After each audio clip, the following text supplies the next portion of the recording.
तो उन्हें बदनाम करने के लिए भारत की मीडिया खड़ी है। और जो खुलेआम गुटखे का प्रचार कर रहे हैं, मीडिया ने एक बार भी नहीं बोला कि भाई साहब तुम गुटखे का प्रचार क्यों कर रहे हो, तुम्हारे घर में खाने को रोटी नहीं है क्या कि गुटखे बेच के रोटी खा रहे हो? क्या घर में भुखमरी मची है कि गुटखा बेचने की स्थिति आ गई आपकी? बाप दादे भूखे मर रहे हैं तुम्हारे कि गुटखा बेचने की स्थिति आ गई? एक बार भी न्यूज वालों ने सवाल नहीं पूछा। क्या ये सवाल नहीं पूछना चाहिए? क्या गलत चीजों का प्रचार भारत में होना चाहिए? क्या बैन नहीं होना चाहिए? कोई नहीं बोलता। सुपर डुपर स्टारों को कोई नहीं बोलता। संतों को बदनाम करने के लिए ना न्यूज वालों को टीआरपी मिलती है, संतों के बदनाम करने से। तो टीआरपी मिलती है तो उनका ना जो एड है वो महंगा हो जाता है। टीआरपी के चक्कर में वो कुछ भी चलाए जाते हैं, कुछ भी बोलते हैं। मेरे को बोला कि आपने लिव इन का विरोध क्यों किया? अब बताओ, भारत में लिव इन सही है? लिव इन मतलब आजकल क्या होता है, शादी के पहले ना लड़का लड़की किसी पराई पुरुष पराई स्त्री के संग रह लेते हैं। ये सही है कि गलत है? यही तो हमने कहा। हमने गलत बात कही, सही कही? सही है। लेकिन मीडिया वालों ने बोला आप गलत कह रहे हैं। उन्होंने बोला कि अनिरुद्धाचार्य को तो भागवत नहीं करनी चाहिए और ये नहीं बोलना चाहिए, और कितना मुझे आतंकवादी तक बोल दिया कुछ लोगों ने। क्या आप ऐसा बोल रहे हैं? और जो खुलेआम गलत काम कर रहे हैं उन्हें कुछ नहीं बोल रहा कोई। कलयुग साहब, कलयुग है। कलयुग में पतिव्रताओं का जमाना कम है, यहां वैश्याओं का बोलबाला है। पतिव्रता तो कम है ना, पतिव्रता कम है। अच्छे लोग कम हो गए, बुराई ज्यादा है। सबको पता है गुटखा बुरा है, जुआ बुरा है, बिक रहा है, टीवियों में प्रचार आ रहा है, कोई विरोध नहीं करता। विरोध किसका होता है? संतों का। कि आपने गलत चीज का विरोध क्यों कर दिया, है ना? इसलिए मेरी मां, सनातन को बचाना है कि डुबाना है? इसलिए सनातन को बचाना है तो अपने बच्चों को संतों की बात सुनवाना सीखिए, संतों के बताए रास्ते पर चलाना सीखिए। गीता रामायण पढ़ाइए बच्चों को। टीवी से बचाओ बच्चों को, हर गलत चीज से बचाओ। भगवान ने रास रचाई, मीडिया ने बोल दिया कि, बॉलीवुड ने बोल दिया कि कैरेक्टर ढीला, तुम करो तो रास लीला, कैरेक्टर ढीला। अरे भगवान कृष्ण ने रास क्यों रचाए? क्योंकि कामदेव को घमंड आ गया। कामदेव के अभिमान को नष्ट करने के लिए भगवान ने रास लीला रचाई। और भगवान कृष्ण ने जब रास लीला रचाई तब भगवान कृष्ण की उम्र क्या थी, आयु क्या थी? आयु क्या थी? 8 साल। अब बताइए, कोई 8 साल के बच्चे के अंदर कोई विषय वासना होगी? जितनी गोपियां उतने कृष्ण होकर जन्म जन्म से तड़प रही वो गोपियां। जैसे आप भगवान को पाने के लिए रो रहे हैं, तड़प रहे हैं, तो अगले जन्म में भगवान आपको अपनी गोपी बनाकर बुला लेंगे। और आपको जब प्राप्त होंगे तो भक्त और भगवान का जब मिलन होता है, उस मिलन का नाम रास होता है। उसी को कहते हैं रास लीला। लेकिन बॉलीवुड ने चतुराई से रास लीला को कैरेक्टर ढीला से जोड़ दिया। तो रास लीला में भगवान कृष्ण के प्रति उंगलियां खड़ी हो गईं।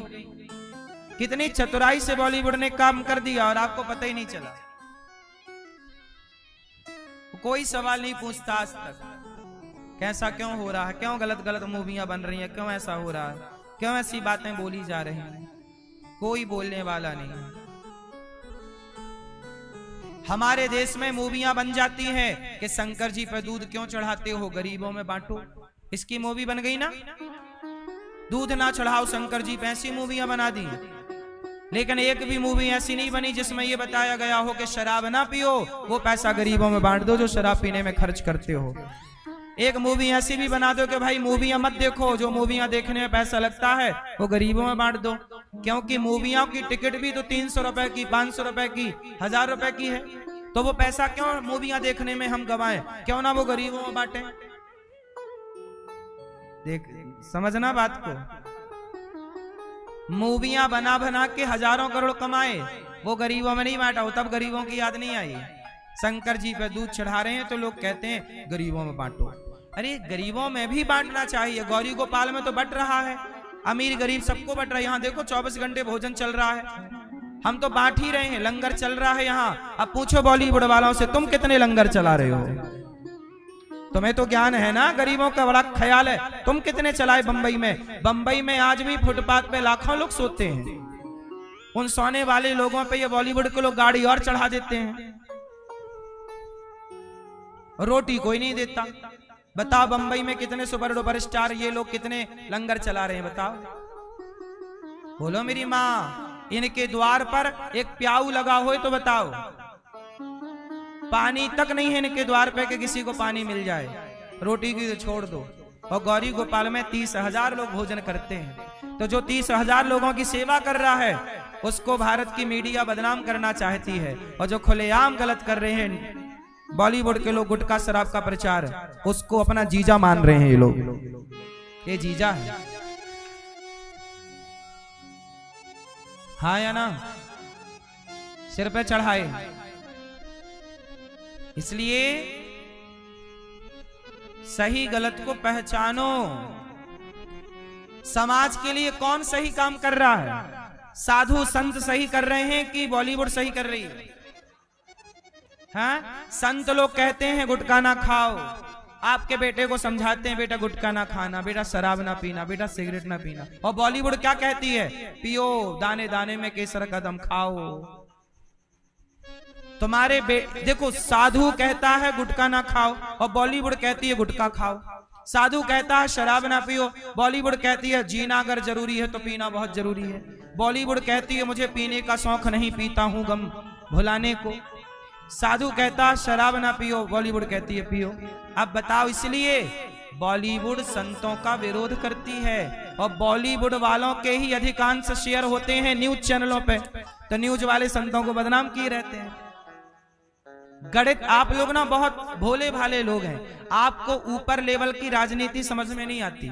मैं आपको समझा दूं, जो बड़े बड़े न्यूज चैनल है ना भारत के, जो इनका बड़ा बड़ा नाम है, उन न्यूज चैनलों पे बड़े बड़े इन सुपर डुपर स्टारों का शेयर होता है। मतलब ये न्यूज चैनलों पे इन बड़े बड़े लोगों का कब्जा होता है, पैसे लगाए होते हैं, तो ये लोग जैसा बोलते हैं वैसी खबरें चलती हैं। आप लोग क्या देखते हो न्यूजों पे, खबरें चल रही हैं? नहीं, वो वही खबरें चलती हैं जो कुछ नेता और कुछ अभिनेता चाहते हैं। जैसे ही वो कहेंगे कि संत को बदनाम करना है, तो न्यूज वाले बिल्कुल कुत्तों की तरह पीछे लग के भाव भाव भाव भाव भाव भाव भाव भाव भाव। अभी पूज्य प्रेमानंद जी को बदनाम करने की कोशिश की कि नहीं मीडिया ने? हमें बदनाम करने की कोशिश की कि नहीं? लेकिन करके भी असफल हो गए। क्यों? क्योंकि आप लोग समझ गए, क्योंकि आप जान गए। आप समझिए कि भारत का गद्दार कोई और नहीं, वर्तमान की कुछ मीडिया भारत को तोड़ना चाहती है, सनातन का विरोध करना चाहती है, संतों का विरोध। इसलिए मैं कहता हूं बॉलीवुड के लोगों का क्यों नहीं विरोध करते? क्या वहां पे सब दूध के धुले हैं? संत बोल रहे हैं कि ये गलत है, तो तुम कह रहे हो क्यों बोल रहे हो? बिल्कुल नंगे होके फोटो खिंचा रहे हैं बॉलीवुड के लोग, बिल्कुल नंगे होके नहीं खिंचाई, हम गलत कह रहे हैं सही कह रहे हैं, निर्वस्त्र होके बॉलीवुड ने नंगे होके फोटो खिंचाई। क्या न्यूज वालों ने बोला क्यों भाई नंगापन कर रहे हो? भरी समाज में, सभ्य समाज में उस गधे को एक बार किसी ने नहीं बोला। बताइए, आज के भारत की सभ्य समाज में नंगे होके फोटो, अश्लील चल रही है चीजें, कौन बोल रहा है? कहां मीडिया बोल रही है? मीडिया को तो संतों को बदनाम करना है, क्योंकि संत लोग कहते हैं गुटखा ना खाओ। आज के लड़का गुटखा छोड़ रहे हैं, और गुटखा कम बिकता है तो गुटखा वाले इनको बत्ती देते हैं कि चलो भाई हमारा कम बिक रहा, तुम्हें पैसे कम देंगे। गुटखा वाले देते हैं पैसा न्यूज वालों को, और कहते हैं कि भाई बाबा जी को बदनाम करो क्योंकि हमारे गुटखे का विरोध कर रहा है। समझ नहीं रहे हो आप लोग कुछ भी। सनातन के हित में जो बात करेगा उसको बदनाम करने की कोशिश होगी, ये समझ लीजिएगा। इसलिए इसका षड्यंत्र आप समय रहते समझ जाइएगा, वरना जब तक समझ में आएगा तब तक बहुत कुछ बर्बाद हो चुका होगा। पृथ्वीराज चौहान को समझ में आ जाता कि जयचंद गद्दारी कर रहा है तो पृथ्वीराज बच जाते, पर उन्हें समझ में नहीं आया और गद्दारी करके खड़ा हो गया, बर्बाद हो गई, आंखें फोड़ दी, मोहम्मद गौरी ले गया कि नहीं। समय रहते गद्दारों को समझ जाइए कि सनातन का गद्दार कौन है, सनातन का विरोधी कौन है। मुसलमान सनातन का इतना नुकसान नहीं कर रहा क्योंकि वो बिल्कुल खुले में खड़ा है। मुसलमान हम लोग सब जानते हैं कि ये सनातन का विरोधी है, लेकिन वो हमारा शत्रु सामने है। लेकिन सनातन के उन गद्दारों से खतरा है जो बने सनातनी हैं, अपने से लगाते तिलक हैं, पर काम गलत करते हैं। बोलो हाँ, संतों को आपस में लड़ाने का षड्यंत्र कौन कर रहा है? अभी आपने देखा कुछ दिन पहले एक गधा संतों को लड़ा रहा था और उसने सफलता भी पाली, संतों को लड़ा भी दिया। संतों ने आपस में एक दूसरे को लड़ाई भी कर ली और ये न्यूज वाले लड़ाते रहते। पहले मुर्गा लड़ाते थे, आज का न्यूज वाले लोगों को लड़ाते हैं, साधु संतों को लड़ाते रहते हैं। हाँ या ना? ऐसे ही चल रहा है। और आपको लगता है कि भाई ये खबर सही है। खबर दाने दाने में केसर का दम, क्या ये खबर सही है केसर का दम? इसी से समझ लो कि कितना झूठ परोसते हैं दिन भर। केसर ही खाना है तो भाई दूध में डाल के काहे नहीं खा लेते? केसर खरीद लो, दूध में पका के खा लो, अच्छी लगेगी। गुटखा खा के क्यों कैंसर खरीद रहे हो? इतनी सी बात तो समझ में नहीं आती लोगों को, क्या समझाएं। भगवान श्री कृष्ण गोपियों के संग दिव्य महारास रचाते हैं। क्या रचाते हैं? सारी गोपियां भगवान को प्राप्त कर रही हैं। गोपियों का अभिमान मिटा, भगवान ने पा लिया। भगवान ने सुदर्शन और शंखचूड़ नाम के दैत्य का उद्धार किया। गोपियों ने युगल गीत गाया। भगवान ने अरिष्टासुर का उद्धार कर दिया। भगवान ने किसका उद्धार किया? अरिष्टासुर का। एक बार नारद जी ने कंस को कहा कि तुम्हारा शत्रु बड़ा हो रहा है, तुम मारते क्यों नहीं? तब कंस ने अक्रूर जी से कहा कि जाओ कृष्ण को लेकर आओ। भगवान ने केसी और व्योमासुर को मारा और भगवान कृष्ण को वृंदावन से लेने के लिए अक्रूर जी आए। अक्रूर जी भगवान कृष्ण को लेकर चले। गोपियों ने रास्ता रोका कि हमें छोड़कर गोविंद ना जाओ। भगवान बोले 2 दिन में आ जाएंगे, कहकर मथुरा गए। मथुरा जब गए तो भगवान को कौन मिला? कंस का एक धोबी जो गट्ठा कपड़ों का रख के जा रहा था। भगवान कृष्ण बोले मामा जी राम राम। धोबी बोला कौन हो? मैं वृंदावन से आया हूँ, कन्हैया नाम है। अच्छा, तुम नंद के छोरा हो? हाँ। अरे राम राम, तुमने बाप की राज में ऐसे कपड़े देखे हैं जो मांग रहे हो? भगवान के बाप दादों तक चला गया। एक थप्पड़ मारा जोर का भगवान ने धोबी का। गोविंदाय नमो नमः। निपट लिए धोबी साहब। ये धोबी पिछले जन्म में वही धोबी था जिसके कहने से माता सीता का वनवास हुआ। इस जन्म में भगवान ने इसकी परम गति कर दी, सदगति हो गई। देखो ऐसा है कि जो राम त्रेता की कुछ लीलाएं कथाएं ऐसी हैं, त्रेता की कुछ कथाएं, त्रेता में जो हुआ वो कुछ काम रह गया, तब भगवान कृष्ण ने द्वापर में पूरा किया। क्या किया? क्या किया मेरी मां? त्रेता में कुछ रह गया तो द्वापर में कुछ लीलाएं रह गईं त्रेता की, तो कब पूरी हुई? द्वापर में। कौन कौन सी लीला? जैसे धोबी के कहने से वनवास। अच्छा ये बताओ, सीता मैया के वनवास, जब राम जी ने वनवास भेजा सीता मैया को, लवकुश जंगल में हुए, तो धोबी ने कहा था सीता मैया के लिए, लांछन किसने लगाया? एक धोबी भाई ने, अच्छा धोबी का भी दोष नहीं है, वो धोबी भी पिछले जन्म में एक तोता था और सीता मैया ने एक तोती को पकड़ लिया, पिंजरे में डाल दिया। बहुत चिल्लाई तोती के सीता छोड़ दो, मैं गर्भवती हूं, मेरे पेट में बच्चा है। सीता मैया बोली कि तुम तोती बहुत सुंदर हो और तुम हमारे राम की अच्छी अच्छी बात कर रही हो, जरा सुनाओ। तोती बोली मैं सुना तो सब दूंगी, परंतु मुझे पिंजरे में ना रखो। सीता मैया बोली नहीं, तुमको छोड़ेंगी तुम फुर्र से उड़ जाओगी, जल्दी से सुनाओ। तोती को पिंजरे में डाल दिया, तोता द्वार पर बैठा रहता, तोती पिंजरे में। एक दिन क्या हुआ कि तोती बेचारी पिंजरे में रहती रहती ना खाना पीना छोड़ दिया और मर गई।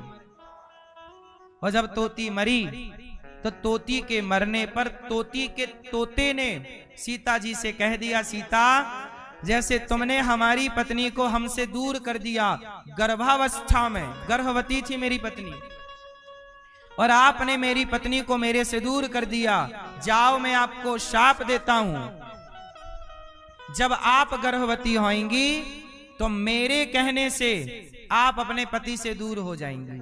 वही तोता अगले जन्म में धोबी बना और जिसके कहने से सीता मैया का वनवास हुआ, और तब हुआ जब सीता मैया गर्भवती थी। इस कथा से, ये पद्म पुराण की कथा है, इस कथा से आपको दो मैसेज मिलते हैं। पहला कि जैसे आजकल आप लोग ना पक्षियों को कैद कर लेते हो, कुछ लोग पक्षियों के पंख वंख काट देते हैं। क्यों काटते हो? किसी की उड़ान आप क्यों रोक रहे हो? आपने किसी के पंख काट दिए तो तुम्हारे भी तो उड़ान अब रुकेगी ना। तुमने किसी की उड़ान रोकी है, क्या बिगाड़ा था उस पक्षी ने आपका? क्यों पिंजरे में डाला? अच्छा लगता है पंडित जी, अच्छा लगता है, वाह अच्छा लगेगा तो मतलब तुम किसी की जिंदगी तबाह कर दोगे। उसका आजाद आसमान है, उड़ने दो उसे। यदि ज्यादा पशु पक्षियों से प्यार है तो एक पेड़ लगा लो घर के आसपास, अपने आप तोता तोती और ना जाने कितनी चिड़िया वहां घोंसला बनाएंगी, आप देखते रहना। पिंजरे में क्यों रखना है? यदि आपने किसी पक्षी को पिंजरे में रखा है और उसके पंख काट दिए तो आप ही बताओ, ये पाप किया कि पुण्य किया? क्या किया? ये पाप है, और छोटा मोटा पाप नहीं। 20 साल से आपका तोता आपके पिंजरे में है। भारत में कोई मर्डर कर देता है तो मर्डर करने वाले को 20 साल की सजा होती है, पर 20 साल दिन रात दोनों गिना जाता है, 14 साल में सजा पूरी हो जाती है, लगभग 14-15 साल में। सुना आपने? भारत की सजा उम्र कैद 14 साल की होती है, 15 साल की मान लो। लेकिन आपने तोते को जो निरपराध था, कोई कसूर नहीं था, और आपने उसे 20 साल से जेल में रखा। वो छोटा सा क्या है? जेल ही तो है, पिंजरा। क्यों जेल में रखा भाई साहब? उसकी गलती क्या थी? क्या गुनाह की दंड सजा दी? क्यों? उड़ने दो ना पक्षियों को, आकाश में देखो दूर से। बाग बगीचा लगाओ तो पक्षी अपने आप आने लग जाएंगे। अब तुम्हें हरियाली मेंटेन करनी नहीं है, बाग बगीचे लगाने नहीं है, पेड़ पौधा लगाना नहीं है, तोता पालना है, शौक है। आग लगे तुम्हारी शौक में, तुम्हारे शौक के चक्कर में तुमने तबाह कर दी किसी की जिंदगी। भोगना पड़ेगा साहब तुम्हें। तुम्हारे बच्चों की उड़ान भी देखना वैसे ही कट जाएगी जैसे तुमने पक्षी के पंख काट दिए। क्या लगता, सब मजाक है? यहाँ सब टाइम पास चल रहा है, ईश्वर सब देख रहे हैं साहब। यहाँ तुम चुटकी बजा रहे हो ना, वो भी नोट हो रहा है। किस तारीख को, इस टाइम पर आपने किसी को एक थप्पड़ मारा था, किसी की तुमने रोटी छीनी, किसी की थाली पे रोटी दी, तुमने किसी का बुरा किया, सब कुछ नोट हो रहा है। हर सेकंड का हर व्यवहार आपका नोट हो रहा। आपको क्या लगता है सब खेल चल रहा, तमाशा चल रहा है? लाख आंख से देख रहा है तुझे देखने वाला, सच की खेती कर ले चतुर नर, समय गुजरता जाता मेरे मालिक की दुकान में सब लोगों का खाता। किसी का खाता छूटा है कि तुम्हारा रह जाएगा? इसलिए पिंजरे के पक्षी रे, तेरा दर्द न जाने को, है ना? थोड़ा सा आप समझो इन बातों को। आजादी है किसी की तो आजाद रहने, उसे बंधन ना दो।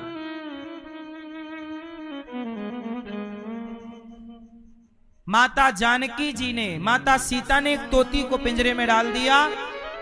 अब लोग कहते हैं राम जी गलत हैं, कुछ लोग कहते हैं धोबी गलत है। ना धोबी का दोष, ना राम जी का दोष, ना सीता मैया का दोष। दोष किसका है? सीता मैया छोटी बच्ची थी उस टाइम और तोते को कर लिया बंद, तो वो बद्दुआएं जाएंगी कहां? सीता मां जगत की माता है, जगत जननी है, पर चिड़िया का भी दिल दुखाया है ना सीता मां ने। तो सोचो कि चिड़िया का दिल दुखाया है सीता मां ने, तो भोगना पड़ा है सीता मां को। और तुम तो चिड़िया को मार मार के खा जाते हो साहब, मुर्गी खा जाते हो, तोता खा जाते हो। तुम मतलब जो खाते हो उनके लिए बोल रहे हो। आजकल का आदमी तो पक्षी खा जाता है, सीता मैया ने तो पिंजरे में डाला। आजकल तो आदमी गर्दन काट देता है मुर्गी की और खा जाता है। सोचो जरा, कहते हैं ना बकरा तो हरी पत्ती खाता है, हरी पत्ती खाया तो उसकी गर्दन कट गई। तुम बकरा खाए तो अब तुम्हारा क्या होगा? घास फूस खा के ना बकरे ने पेट भरा, तिनका खा के। उसने तो किसी का कुछ नहीं बिगाड़ा, तुमने उसकी गर्दन काटी, अब तेरा क्या होगा? फिर रोगे हे भगवान ऐसा हुआ। जो तुम्हारे हिस्से के पाप हैं वो कहां जाएंगे? तुम्हारी तरफ आएंगे, कहां जाएंगे? आज तक तुमने कितनी मछलियां खाई हैं? क्यों भैया, आप में से कोई मांसाहारी है मछली खाने वाला? बकरा बकरी और मुर्गा मुर्गी खाए हो? चलो आप लोग नहीं हो, जो खाए हो उनको बताना मेरी बात, शायद वो सुन भी रहे हो कुछ लोग। जितनी मुर्गी आपने खाई होंगी, जितने मछली आपने खाई होंगी, आप तो भूल गए खा पी के, लेकिन ईश्वर की डायरी में सब लिखा होगा कि आपने इतनी मछली खाई है, इतने की हत्या आपके कारण हुई, इतने की जान आपके कारण गई है। अब भोगो भैया, उसका दंड बताऊंगा तो आप परेशान हो जाएंगे। इसलिए क्या बताएं तुम्हें, क्या क्या बताएं? समझो बस, समझदार को इशारा काफी है। तुमने किसी की जान ली है तो तुम्हें भी तो जान देनी पड़ेगी ना। फिर तुमने तड़पाया है, तुम्हें भी तो तड़पना पड़ेगा। ऐसा होगा कि तड़पा के तुम बच जाओ? वाह, राम के पिता नहीं बच पाए, तुम बच जाओगे। भीष्म पितामह नहीं बच पाए, बाणों की सैया पे लेटना पड़ा, तुम बच जाओगे। कौन बचा है नाम बता दो, फिर तुम अपना बचाव कर लेना। इसलिए मेरी मां, धोबी के कहने पर निर्दोष सीता मैया को जाना पड़ा। सीता मां के वनवास जाने में कारण सीता मां का बचपन का वो कार्य है जो पक्षी वाला मैंने समझाया, इसके कारण वनवास हुआ। अब आप दोषी किसी को भी बना दीजिए। आज राम जी ने, भगवान कृष्ण ने धोबी पर कृपा की, दर्जी सुदामा नाम के माली पर कृपा की, और भगवान ने कुबल्यापीड़ नाम के हाथी को मारा। कंस को मारा भगवान कृष्ण ने। कंस क्यों मारा? कंस ने पाप किया था, अपने पिता को जेल में बंद किया, अपनी बहन को जेल में बंद किया, निर्दोष लोगों को दंडित करता है। आप राजा हो, इसका मतलब ये नहीं कि आप निर्दोष लोगों को दंडित करेंगे। राजा हो इसका मतलब ये नहीं कि आप बिना सोचे विचारे कार्य करोगे। आज के जमाने में आदमी के पास सत्ता है, पावर है, तो वो कुछ भी किए जा रहा है ना साहब। वही काम करिएगा जो सही हो, धर्म हो। अधर्म किया था रावण